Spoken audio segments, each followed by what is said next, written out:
Hey everyone, and welcome back to another episode of Dinkytown Sports. Today, we discuss our Week 3 picks, and we go over last week because we missed that. Sorry, enjoy the show. And welcome back to the Dinkytown Sports Podcast, everyone. Tonight it's just me, Cody Hain, and Christian Oti. How you doing, everybody? It's been a couple weeks. Your internet is all over the place, my man. Awesome. Sorry. Great. I'm doing great. No, feeling you're good. good. That's good. Especially because we had a week off when I was going to go on a very prolonged rant, but I didn't, so. Oops. Yeah, you got to skip the Bama rant. Sorry, everybody. Missed I'm some farting around on must-watch that thing. TV there. Yeah, must watch. Um, Must look away if you're a Bama fan. Yeah, for sure. Or join in on the rant, one or the other. Mm-hmm. And we all had a bounce back week, or at least a decent week last week, so none of us are, too upset. I'm still upset. So I'm in last, so I'm very upset still. Need to work on it. yeah, I mean, me and you tied for the worst record last week at 4-3, but we'll get into that right now. Actually, Iowa State. That was a tough beat. It was, yeah. That was points. That sucked. I mean, we're as right as like you can be without being completely right, so I'll take it. Yeah, like Iowa State -3.5. Iowa somehow put a drive together, and that was surprising. Didn't look like I might cover it, but we got enough first downs to run the clock out. So thank you, Iowa defense, for letting us down. What else is new? Northwestern State at Minnesota. Yeah, for sure. Northwestern State at Minnesota. I don't know if anyone besides Minnesota fans or people like Christian, who's like a de facto Minnesota fan with all of us. That was a crazy game. Crazy in a fantastic, I've never seen Minnesota magical way. Yeah, I've never seen Minnesota put up that many points in a quarter in my lifetime. So that was fun to see. Well, it's been several lifetimes. What was the last year that they did that? Yeah. 70 something or 60 something. So before back when we were actually good at football. Yeah. Well, the time is now, man. Yeah. Remember that one? It was a lot to a little. What was it? 59-0. It ended up being. I mean, we took our starters out at half, and we were going for it on fourth down on their side of the field instead of kicking field goals. And I believe they made that it game should have been 60. a lot worse than it Didn't was. They make it 66 before it ended? I don't know. I know they called the game early. Yeah, 66 there's a to thunderstorm 0. rolling in, and 66. Okay, well, 66-0. That's could have been well over 70 if we left our starters in well over 100. Game started off with a pick six for the Gophers getting a pick six. That was a way to start a game. Iowa transfer, by the way, came to the good side. John Nestor. Yeah, it was a fun game to watch for sure. My mom's like, "Oh, boring game," and I'm like, "When was the last time you see Minnesota score like this?" Yeah, that's not boring at all. So no, it's fun to watch when your team's doing it. I mean, obviously there's not a whole lot to say about that one. Hardly any notes, but I had mentioned that I would like to see Drake Lindsay in a game like that throw the ball some more. I think that would be ideal for his development because you're not going to get another chance to go out and get real game reps against a team that bad, that you're beating that bad. Just leave him out there. I know the injury risk or whatever, but not even leave him out there for longer. Just give him more chances to throw the ball because you're throwing Darius Taylor got hurt early, which was a point of note. And Grant Washington had come in and Fame and Turner all got their chance, but Grant Washington got a bulk of the carries and he was pretty good. But it's, in my opinion, I don't know if this is like a fact, but I believe that it's easier to practice running the football at full strength at full speed in practice versus Yeah. getting in the mindset of throwing the ball in the game. That there's no better reps than in-game throwing the ball for a quarterback. So I wish they would have had Lindsey throw the ball at least a few more times. I know he was 8 for 9 and he had 140 yards and a touchdown and he looked fantastic, but he needs those reps because you're getting into a stiff part of the season, which we'll get to later. But And other things that I want to bring up before we leave this game, I wanted to make this a little short. So we weren't actually supposed to, when this schedule was originally made back in 2020, I believe, Western State was not the team we were supposed to be playing. We were supposed to be playing Bowling Green, and they're an FBS Division I team. They're typically pretty DMAC conference. And they famously had beaten you guys recently. So not the last time we played against them, but 2 times ago. They're a common foe. Yeah, we should have been playing them, but they backed out on us on our schedule. Mm-hmm. So we had to find a replacement, and Northwestern State was the one we found, obliged. Thank you, Northwestern State, for taking that butt whooping for the sake of Gopher football. Enjoy your cool half mil, Northwestern State. Yeah. Or half mil. And then the other thing I was gonna say is too with Darius Taylor, I haven't, because obviously Fleck keeps these things under wraps. I'm wondering if he wasn't like okay, like I haven't really looked into it because, like I said, Fleck does not release anything about injuries until like the day of the game now. Even if he was healthy, like he just got banged up on that play, I would have done the same thing. Sit him the entire game if it was just that. Mm-hmm. I'm hoping it was just that because we're going to need him this season. But up next, while Christian's looking for... sorry about that. Sound about right? Yeah. No, we can move on. Yeah, not much else to say. Okay. Illinois at Duke. We all got this one right. Cam was the kind of the wuss of the group. He took Illinois money line using our rule. I mean, smart, just completely smart. I don't know. Better odds for our bet. We took Illinois -2.5. It was a decent game for most of the game, and then the fourth quarter, Illinois just kind of separated.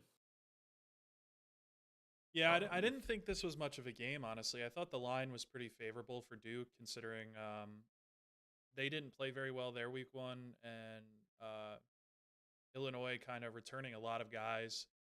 Luke Altmaier coming back, and I think he's going to be pretty good. So I wasn't sure why the line was that good. I know that Duke historically has been pretty good, but this was a butt whooping as well. It's because of their playbook in college football 26. They're always good. Right. Up next, we had Kansas and Missouri. This one kind of surprised me. Actually, I thought Kansas was going to cover. Well, this was a tough beat. They kind of added to. Yeah, they blew it at the end. Yeah. Yeah, they had the lead in the fourth quarter, didn't they? I don't know if they had a lead, but it was certainly close. And then they gave up 2 touchdowns at the end of the last 4 minutes of the game, and especially the last one was a 63-yard run that kind of sealed the deal. So they could have covered for sure, but they kind of threw it away at the end. It was a good game, definitely. Yeah. I would have liked to see Jalen Daniels play a little better. He wasn't very efficient through the air. Obviously, he was good in all other aspects, but something that I had seen, Missouri, they lost a lot of guys these past 2 years, and they're still pretty good. They're hanging in there for the SEC, and they're 2-0 this year. And Bo Pribula had a fantastic game. He was 30 for 39 through the air, which was something crazy. And it's funny to see that he was sitting behind Drew Aller for 2 years, that they had this in their back pocket. They had 334 yards and 3 touchdowns through the air. That's pretty impressive. So game. Yeah, sorry if my internet's being a little wonky for some reason right now. All good. Anyways, up next, it was 12 Arizona State at Mississippi State. All of us took the under on this game. And since my computer's freaking out right now, I do not have the score of that game. So It ended up being Mississippi State by a lot. Oh, never mind. It was closer. It was closer than I thought. Sorry about that. Mississippi State 24, Sun Devils 20. This one was definitely. I think we all took the under because we weren't sure exactly how this matchup would play out, because Mississippi State has had some hype going into this game, and obviously the SEC team is going to be maybe a little bit stronger generally. Sorry if anyone feels differently than a team like Arizona State, even though they were ranked very highly.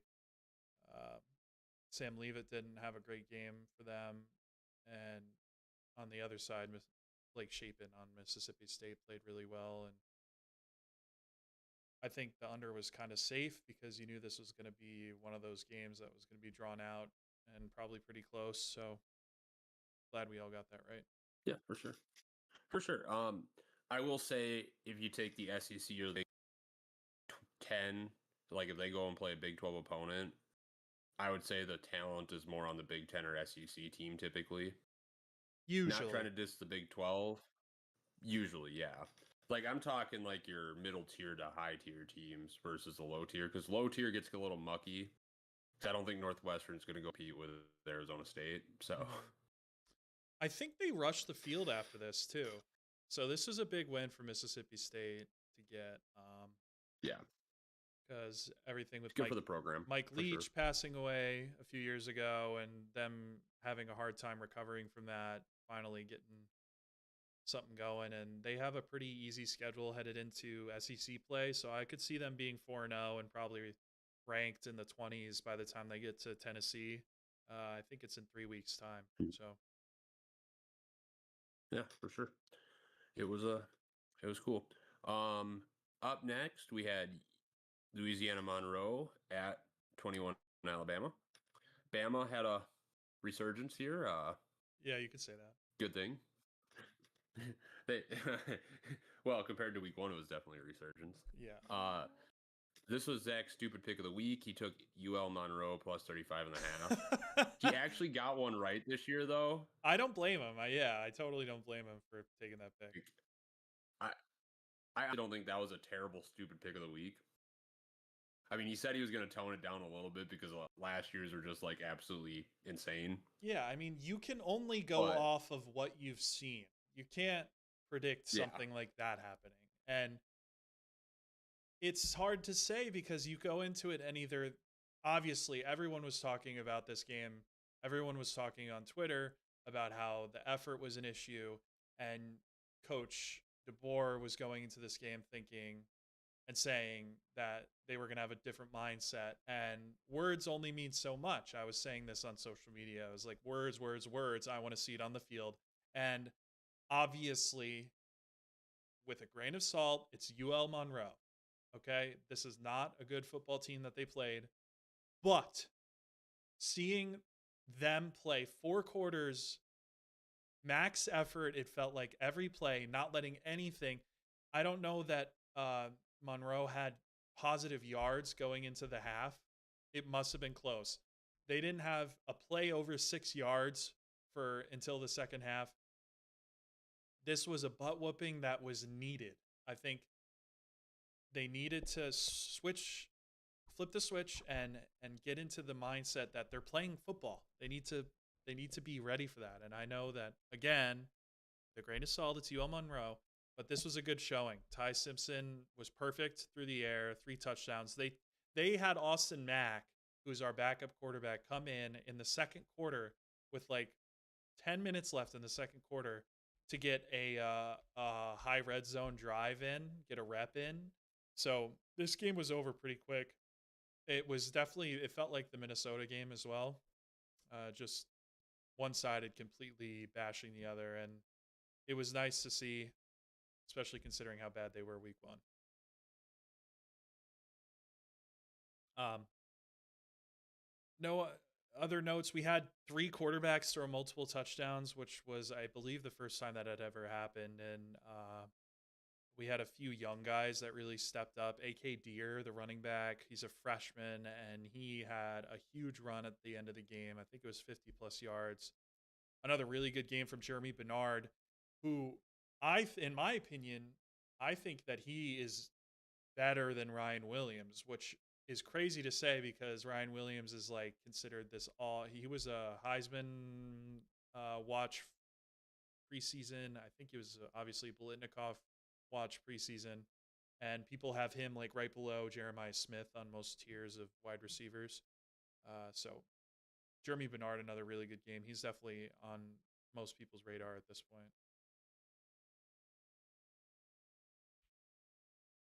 You there, buddy? Oh, he totally deleted. um, anyways, I like talking to myself, so this is not a huge issue. Yeah, not much else to say about Alabama. They play Wisconsin this week. We'll get into our picks for that in just a little bit. But the next game that we had on was our last one, and it was one of the big ones. It was 15 Michigan at 18 Oklahoma. This one hurt a little bit because I was very hopeful about Michigan. I think a lot of people were buying into the hype for Bryce Underwood, and Oklahoma had lost Jackson Arnold, and I wasn't too sure how they were going to do. They beat Illinois State last week. That wasn't their week one, sorry. It's not really telling me much. And they didn't win very, very convincingly, like an Alabama 73-point win. They won by 33, I think. So John Mateer played fantastic. He did throw a pick, but he was really good on the ground, and that's something that Oklahoma has implemented. Recently, they were trying to get Jackson Arnold running the ball around, and they beat Bama with that kind of mindset, which is we've always struggled with that. But John Mateer played well, and defense held Michigan to only 13 points and not a ton of yards. Justice Haynes again, Bama guy, really good game. He had a couple of breakout runs that was really impressive, and um, but Bryce Underwood was really, really not efficient through the air. Good thing they could still run.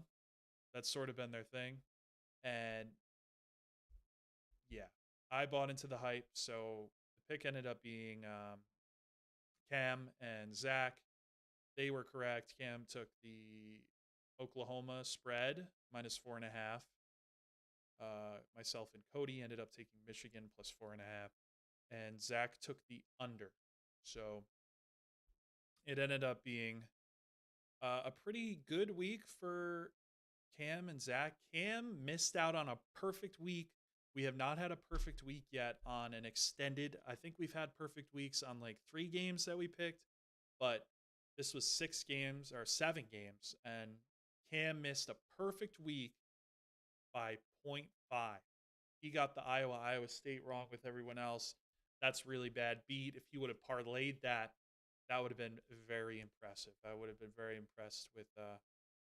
Probably would have been very happy financially too if he did that. Um, Zach went 5-2. He had a good week. He's in first, 9-8 overall on his picks this week. Cody and Cam are tied for second at 8-9, and I am last at 7-10. So I think we got Cody back. So we will get into the picks for this upcoming week, which we're very excited about. There's a few ranked v ranks that are really interesting.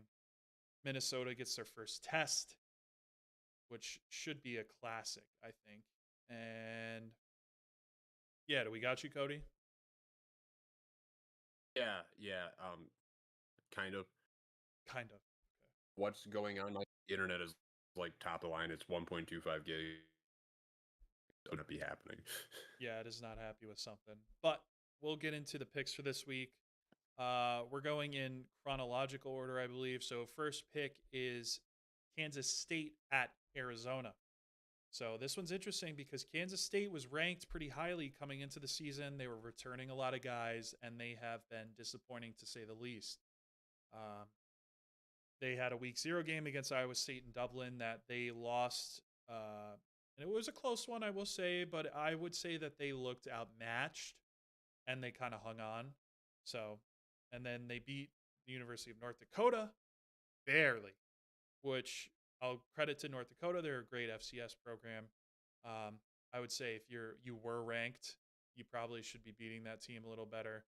And then they lost to Army, who they themselves are not having a great year. They lost to Tarleton State, famously, in their first game. So I think going into this one, I think you're going to want to see a big game out of Avery Johnson if you're a KSU fan.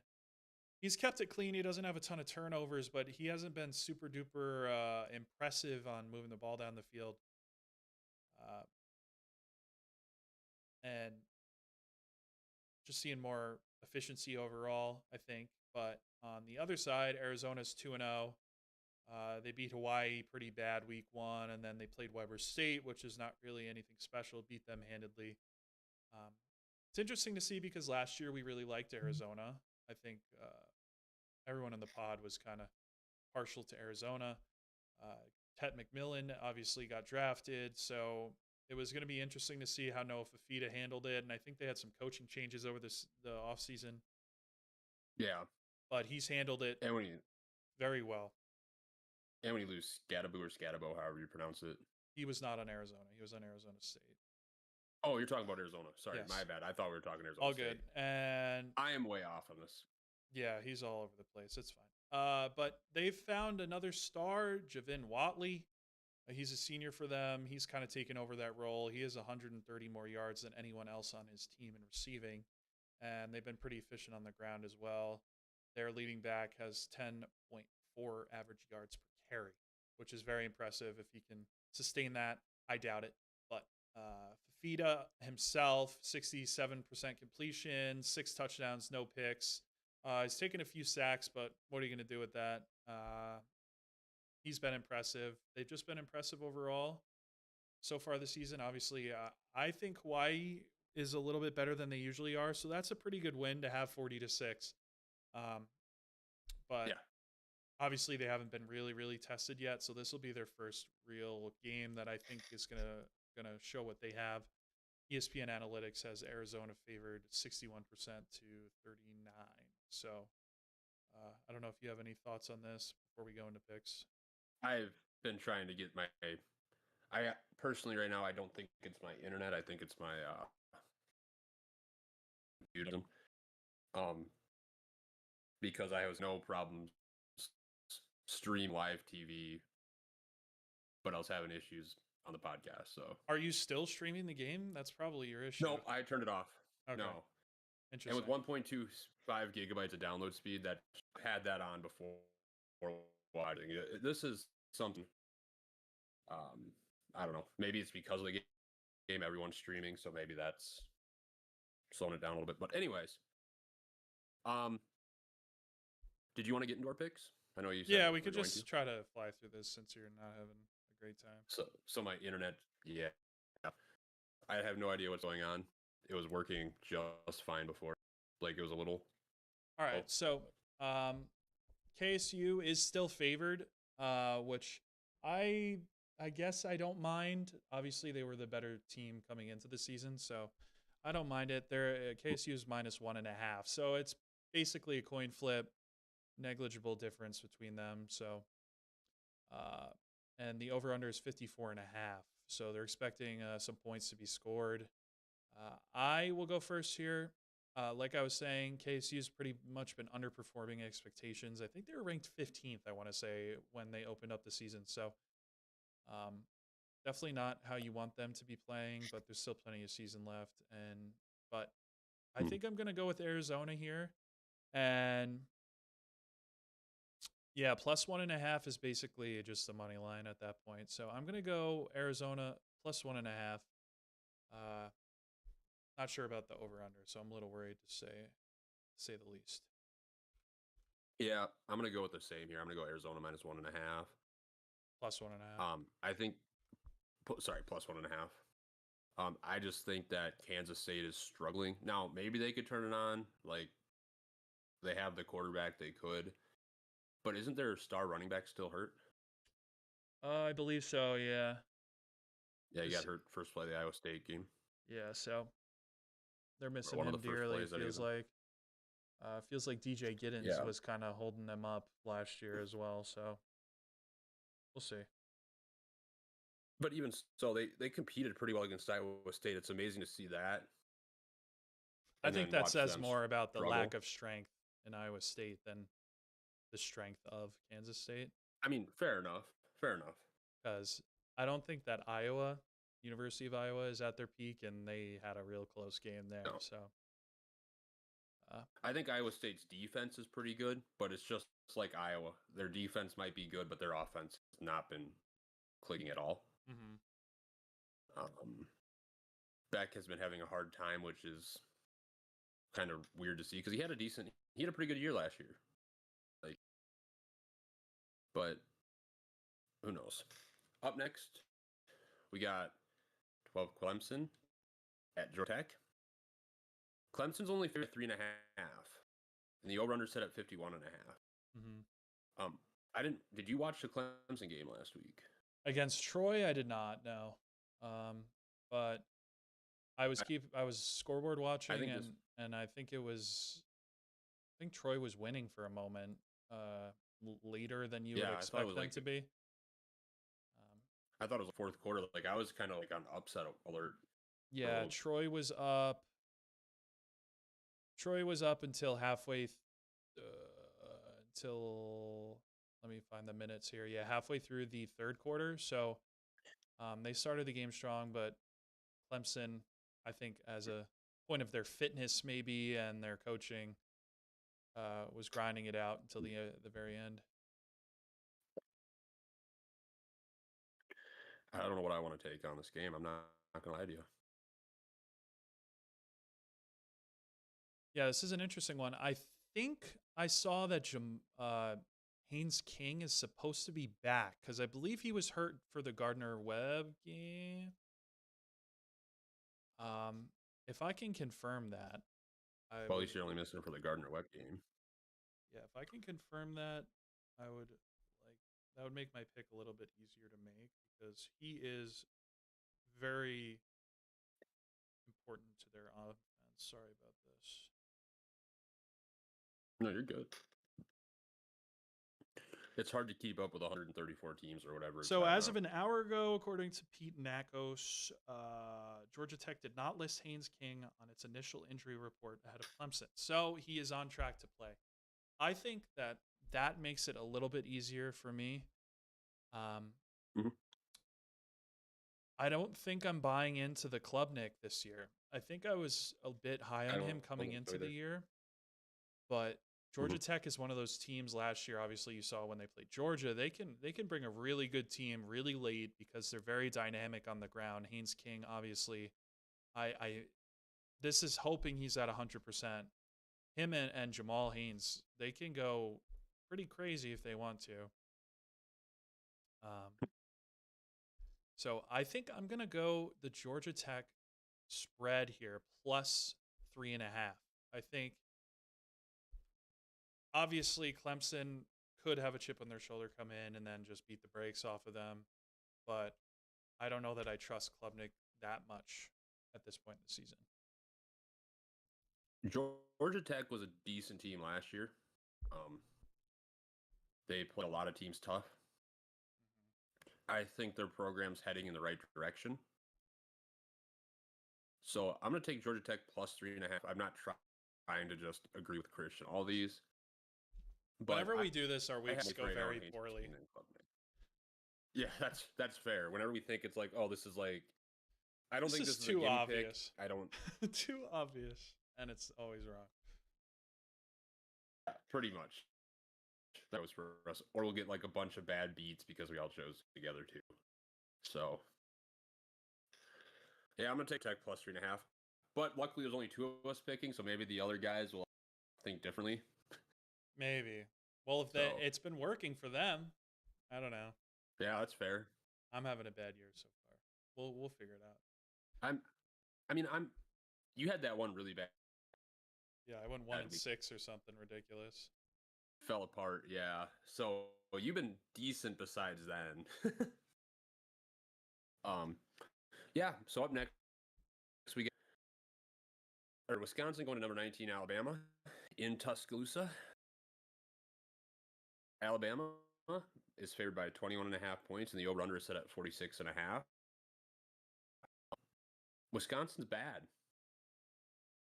This just in. Well, they're 2-0. They haven't really played anyone. Miami, Ohio has been a pretty good team recently, a good MAC team. So yeah. But and it was, but it wasn't like. Sorry, you're cutting in and out all over the place. Oh, sorry. Let's try to shorten this up a little bit. I think this one's pretty easy. Yeah, let's just go. I think Wisconsin, their quarterback got hurt, I think, pretty early in the Miami-Ohio game. So you're getting what you're getting out of them, and it's not going to be 100%.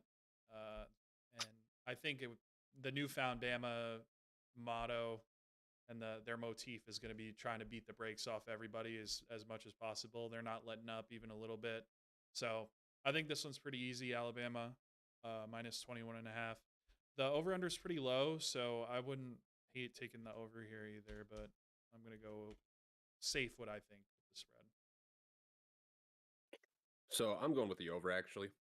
We're going to have a different pick. Thank God. A lot of it's because I'm superstitious. Mm-hmm. I'm not a little stitious. I'm superstitious. But I also think that if Alabama's going to win by more than 21, the over at 46.5 is probably going to hit. Mm-hmm. Because I know Bama's defense struggles a little bit, so I'm assuming, like, even if you beat the brakes off, assuming there's going to be given up somewhere along the way. We'll see. I don't know. They just won 73-0. So maybe not. Yeah, would they play? Dude, I don't know that Wisconsin is that much better than UL Monroe. I'm going to stick with, I think Wisconsin is going to put up 7 to 10, somewhere in there maybe. And then Bama spread themselves, hopefully. Yeah. But I'm going to go with the over here. The over's been a rough one, but. Yeah, that's why I've been going unders, so we'll see. All right, up next we have Up next, we got number 6, Georgia, at number 15, Tennessee, favored by 4.5, and the over/under set at 50.5. Tennessee, man, I don't know. You're the SEC expert here. What do you think? This is tough. I think this is the weakest both of these programs have been in a few years. I think they're both kind of at their retooling stage. Joey Aguilar for Tennessee has been pretty good so far. He's kept it clean in his 2 games. Obviously, they didn't really play anyone too good. Syracuse is a big win, I guess. Everyone was hyping up Syracuse this year. I wasn't buying into it. And they gave up a lot of points on defense, so I'm not too sure how to feel about this. I'm going to go with my gut and say that Georgia is going to pull this out. Just based on coaching, I prefer our Kerbo. So, yeah, I don't know, but Tennessee's had a better test so far this year. Georgia's only played Marshall, and they just had a rough one against Austin Peay. 28-6. That's kind of embarrassing. So we'll see. It's only 3.5. That's tough to say. If the spread was like 6 or something, I would definitely be taking Tennessee plus 6. But I think I'm just going to roll Georgia minus 3.5 here. So on the spreadsheet, it says 4.5. Did I write that wrong? Did you get it from ESPN? Yes. Okay, yeah, then yes. I was reading it off. I thought. Unless they just changed it. Okay. So either way, it's what it is. We're making our pick. So the over-under is also different. I'm going to go Georgia minus. Oh, is it? Yeah, it's 49. Yeah, it definitely changed in the however long we've been doing this because I wouldn't have got both of those Yeah, I'm gonna go with Georgia minus 3.5 too. I think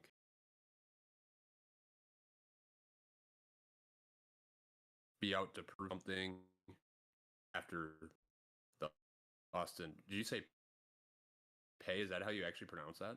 It's Austin Pay or Austin P. I don't remember how Yeah, you're I supposed have no to say idea either. that. Just thought I'd ask because whatever.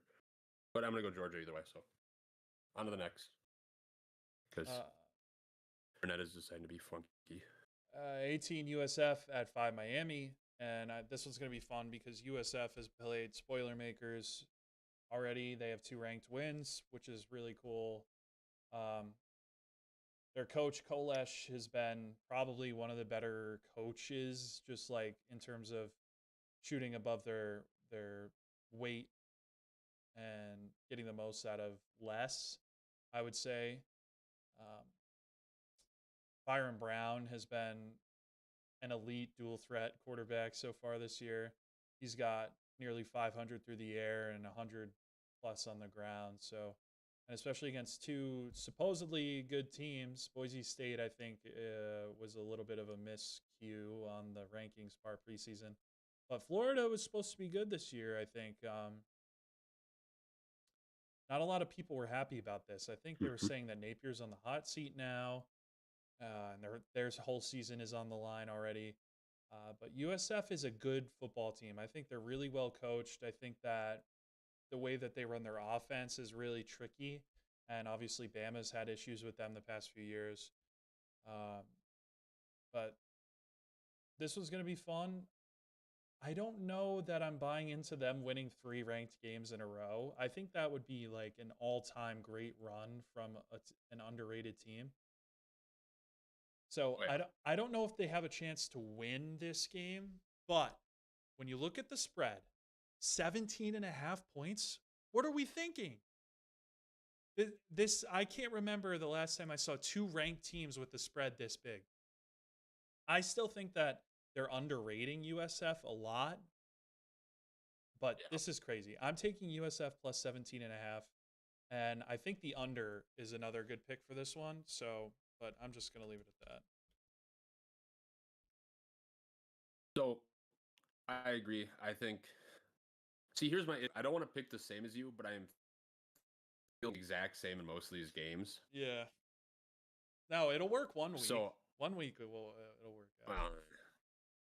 Because I think 17.5 points, like USF, Florida's talking about firing Napier, but Florida turned it on at the end of last year. They were a good team. DJ Lagway played really well last year. I just think USF is a good football team. I honestly do. Like, they might not be, CFP type, but they're definitely top 25 in my opinion as of right now.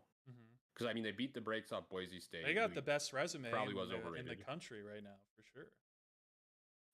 Yeah, they beat the break. Not only because even if Boise State was supposed to be breaks off them, and then they beat Florida. Gotta love the internet. Yeah, you have to rewatch take this. It's here. It's so funny. It's like you were saying that they beat the brakes and then it like went beat the brakes off. It was very funny. But yeah, let's move on. I don't know what it is. I've never had this issue for podcasting. Yeah, I'm not sure. University of Florida at 3 LSU. This one, I wanted to pick this one because I think that there's an upset potentially. Oh my God, were we saying Florida? It was Miami. Were we saying Florida? I don't know that I mentioned. You said Lagway. I don't know if I said Florida. They're playing Miami next week, just to be sure that everyone knows. The Florida is playing at 3 LSU. They played Florida last week. Yes, that's correct. Obviously, Florida's coming off their big loss we were just discussing, but LSU at home is like on drugs, so I don't know that this one. It's more than a touchdown spread.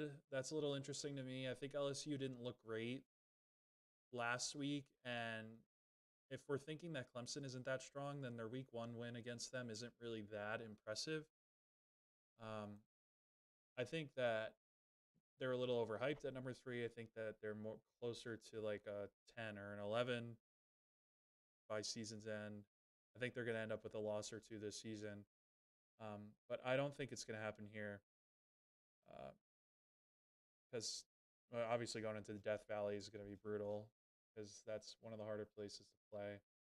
And Lagway hasn't looked very efficient in terms of getting a lot of yards. So I'm just going to go 7.5 here, favoring LSU just because they're at home. I think if this was at Florida, I think it would be probably a bit closer. Yeah, so I'm gonna go 7.5 as well. Okay. Yeah, we're just picking the same this week, I guess. Try to. I guess. I mean, these games are. That's what you think, man. And we're gonna end up going like 4 and whatever, and it's just another disappointing week. But anyway, next up is ranked v ranked. Maybe this one will be different for us. Yeah, let's hope. I need a good week. Texas A&M, number 16 at number 8 Notre Dame. Notre Dame is another team that I think is a little bit overrated this year. They lost Riley Leonard, and they lost to Miami in a close one in their week 1. So they've already had their bye, so they're coming in pretty freshened up for this one. They're at home. A&M is coming off of 2 cupcakes that they didn't win super convincingly. I think A&M's defense is very suspect. So we'll see how that goes. I'm just going to take Notre Dame minus 6.5, not thinking about it too much.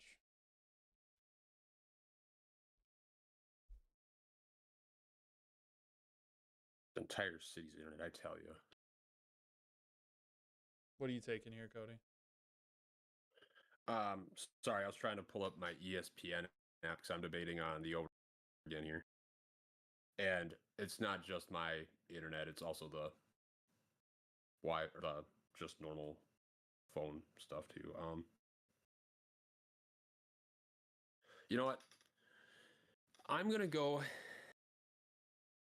with I'm gonna take Notre Dame minus 6.5.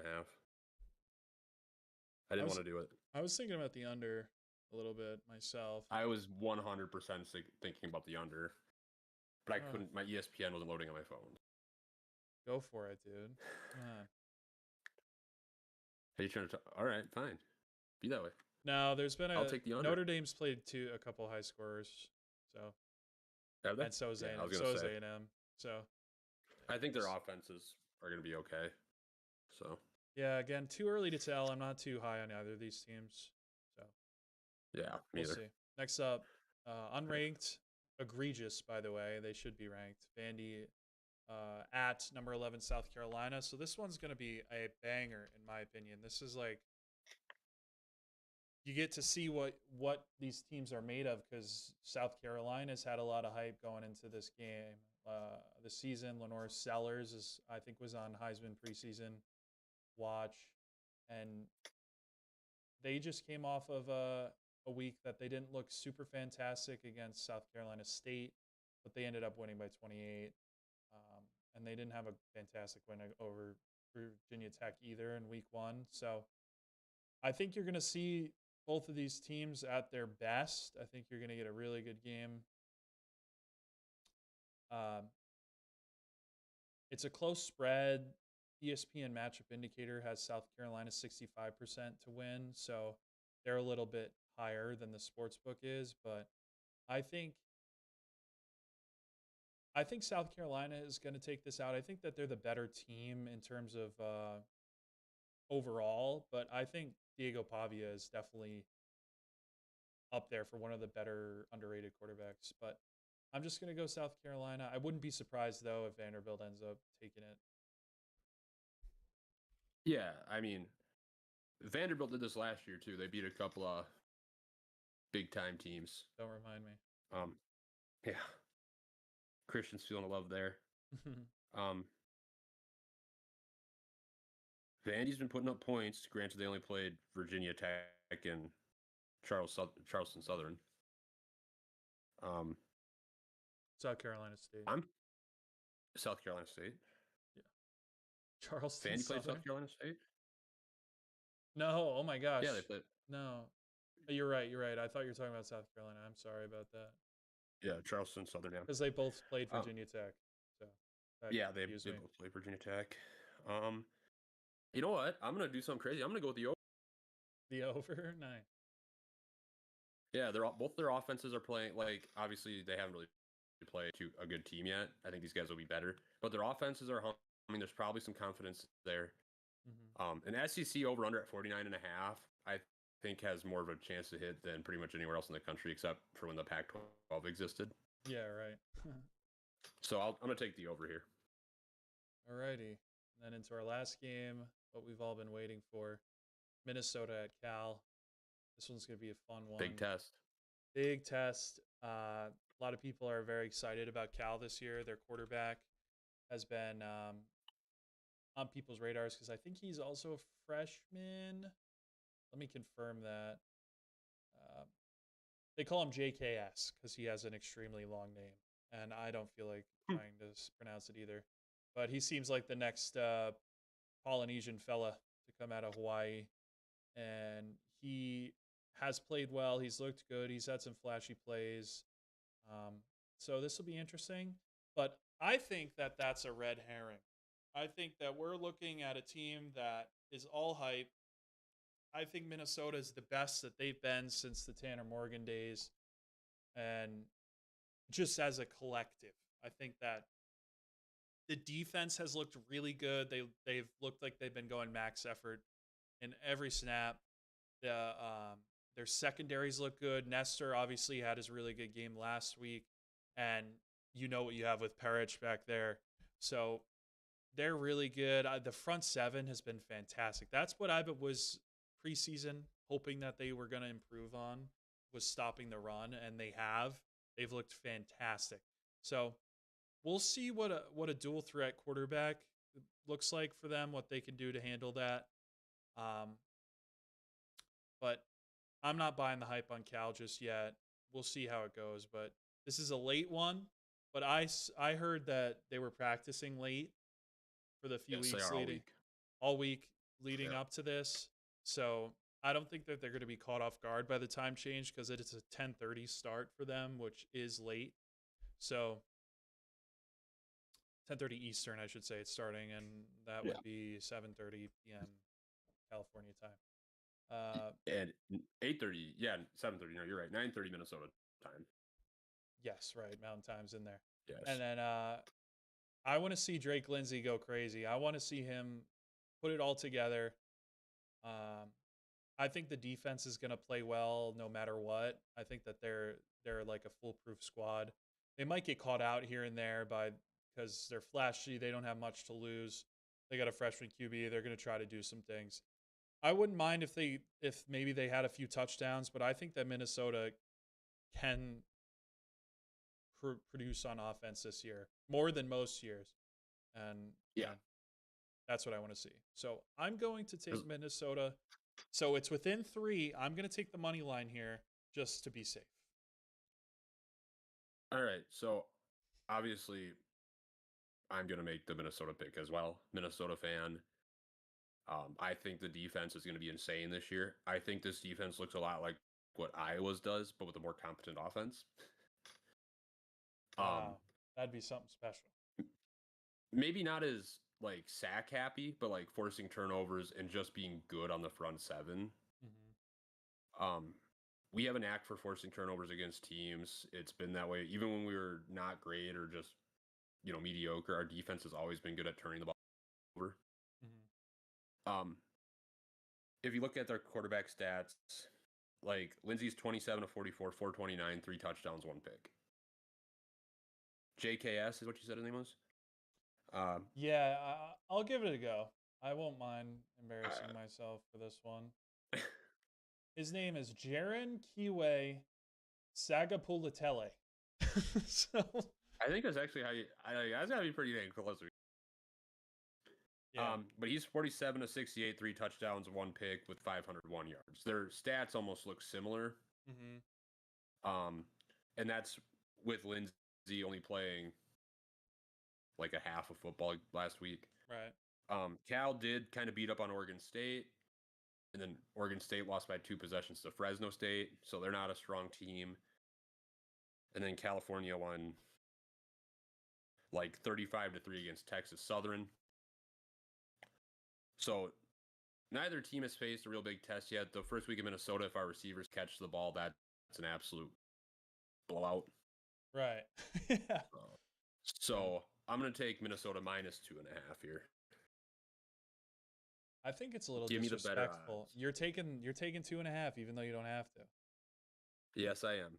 I'm confident in Minnesota. I can't wait. But I'm confident. Oh, I spelled Minnesota wrong. Awesome.